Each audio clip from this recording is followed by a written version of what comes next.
Pour le corps médical, oui. Quelle incidence sur les actes conventionnés? Quelles sont les menaces de la Sécu et qu'est-ce qu'ils peuvent faire réellement? Excellente question aussi, parce qu'effectivement, beaucoup de confrères se posent la question, qui en réalité ne se pose pas, puisqu'il n'y a aucun lien entre le conventionnement et la liberté de la protection sociale, car le confrère qui se libère personnellement.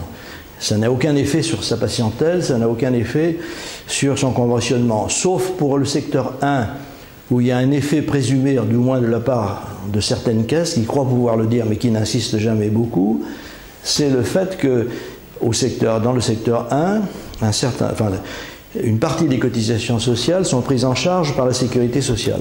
C'est une escroquerie de plus, car c'est le régime le plus bénéficiaire qui soit.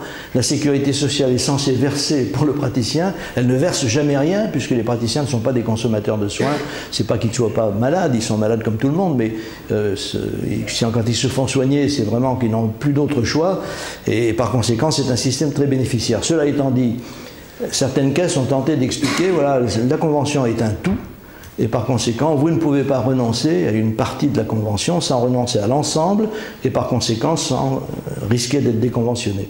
À quoi nous leur avons répondu que la participation des caisses est un avantage, présenté comme tel, même si ça n'est pas un réellement.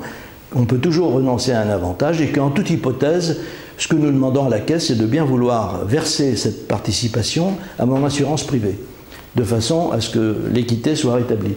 En général, le débat s'arrête là. Et je n'ai jamais vu personne risquer le moindre déconventionnement à la suite du fait qu'il se soit libéré personnellement. Voilà la réponse à votre question.